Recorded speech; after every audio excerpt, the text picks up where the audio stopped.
retour sur F1 ITV pour continuer à évoquer les sujets d'actualité. Alors bon, hein, on avait terminé notre émission précédente en parlant de cette très belle voiture derrière nous, cette vaillante rébellion, le championnat d'endurance WEC qui, comme chaque année, à cette période, monte en puissance jusqu'au sommet du championnat, c'est-à-dire les 24 heures du Mans au mois de juin. Mais revenons à nos moutons, Yves, même si le Mans, c'est pas pour rien que j'en parle, parce que ça fait partie justement des joyaux de la couronne, oui. Cette fameuse triple couronne hein, que Fernando Alonso aimerait bien coiffer, ce qui est quand même fort ambitieux, parce que non seulement il faut gagner les 24 heures du Mans, et pour ça il faut peut-être y participer un jour, il faut gagner le Grand Prix de Monaco, ça il l'a fait, et puis bien sûr la grande classique américaine, ce sont les 500 miles d'Indianapolis. Alors, la participation d'Alonso à Indianapolis, elle a pris tout le monde de court, Yves. Toi, tu la perçois comment? Oui, bon, ça a été le buzz médiatique, hein, Pierre, mais moi, franchement, je ne suis pas impressionné.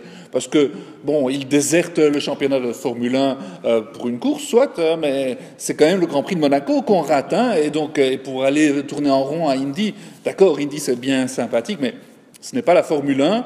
Et donc, Alonso, lui, bon, il espère redorer son blason, faire plaisir à Honda. Je ne sais pas quel est son plan. Seulement, bon, moi, franchement, je trouve ça assez nul. Hein. Tu crois que c'est un coup de com'? Mais oui, c'est de la com', c'est pour se remonter le moral, tout ce que tu veux. Mais il sera absent à Monaco. Hein. Bon, moi, voilà, ça va pas. Hein. Tu sais, il a fait 5e à Monaco l'année dernière, ce qui est déjà un miracle avec cette voiture-là.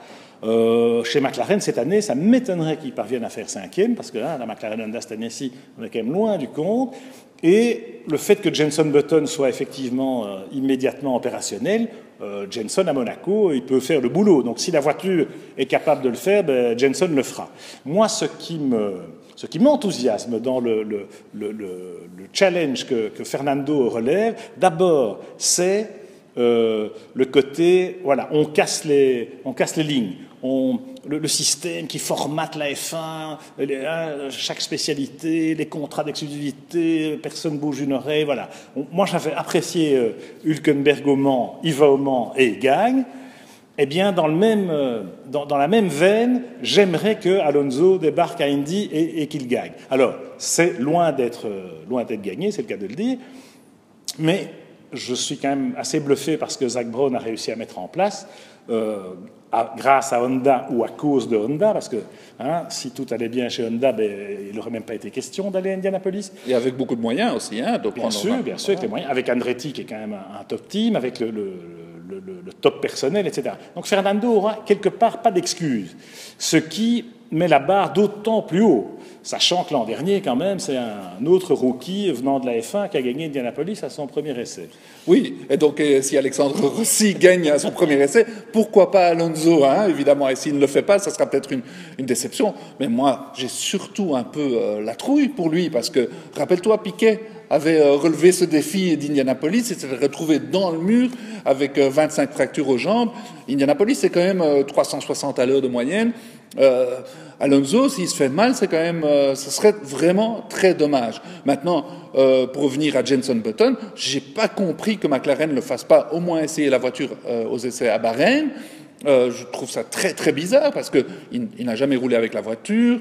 De croire qu'il sera compétitif tout de suite, c'est quand même le règlement a changé. Donc moi je trouve que je ne sais pas à quoi ils ont pensé chez McLaren. Pierre, moi certainement, je l'aurais fait tourner une journée minimum. Ah, oui, ben, une journée à Bahreïn, il aurait fait 2 tours, donc ça c'est bien. Et donc ça valait pas le coup de faire le voyage. Donc je plaisante, mais bon, Jenson c'est quand même un type qui a de la bouteille, donc je pense qu'à Monaco, il va faire du simulateur. Et puis bon, au bout de 10 tours à Monaco, Button, il a 15 ans de F1 dans les bretelles, ça devrait aller. Et de toute façon, voilà, il va aller aux limites de l'auto, il pourra pas faire mieux. Et l'auto, actuellement, les limites, on sait qu'elles sont entre Sauber et Toro Rosso ou Renault quand tout va bien.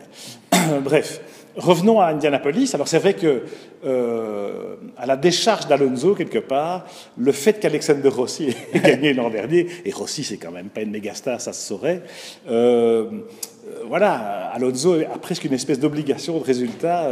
Bon. Mais moi, c'est le challenge qui me plaît. C'est vrai qu'il y a une part de risque, parce qu'à Indianapolis, plus qu'ailleurs, on peut se faire mal, mais c'est valable au Mans. Le Mans, c'est dangereux. Il y a des accidents au Mans tous les ans, et il y a encore eu des accidents graves, y compris un accident mortel il y a 3 ans. C'est des circuits à l'ancienne, bon, c'est dangereux. Indianapolis, c'est le super speedway. Dans le trafic, tout peut arriver. Mais bon, c'est le sel de la course aussi. Et Alonso, c'est un combattant, c'est un guerrier. Il est frustré, c'est un gâchis. Ce qui se passe chez McLaren Honda actuellement. Honda essaye de lui offrir une carotte, de se racheter, enfin, autant que ce soit possible. En fonction de ce qui se passe à Indy et de l'atmosphère générale de l'ambiance, moi je ne serais même pas étonné, alors peut-être que je prends mes désirs pour des réalités, mais peut-être même pas étonné que Fernando, si ça ne progresse pas favorablement en F1 pour McLaren Honda et qu'il n'a pas vraiment d'opportunité d'avoir des voitures gagnantes en F1 pour 2018, s'il s'amuse en Indy, s'il se plaît, pourquoi pas faire une saison d'Indy pour gagner les 500 miles à la 2e ou à la 3e tentative. Oui, hein, pourquoi pas, Pierre. Fernando Alonso, c'est un battant, et c'est vrai qu'il a conscience de sa place dans l'histoire de la course automobile, et il sent qu'il mérite un meilleur palmarès. Hein. Ça, c'est clair, et il voit cette 3e couronne lui échapper année après année. Alors il cherche la triple couronne. Alors il cherche la triple couronne avec Le Mans aussi, qui est évidemment c'est aussi dangereux, hein, et la course automobile est dangereuse, et ce serait magnifique qu'Alonso la crosse cette triple couronne. Hein. Le seul qui l'a fait, c'est Graham Hill, hein,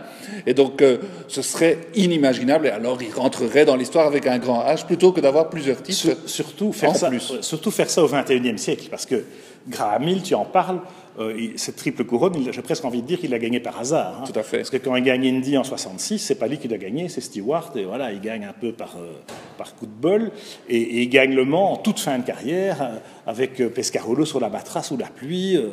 C'était vraiment pas prévu dans le film. Voilà.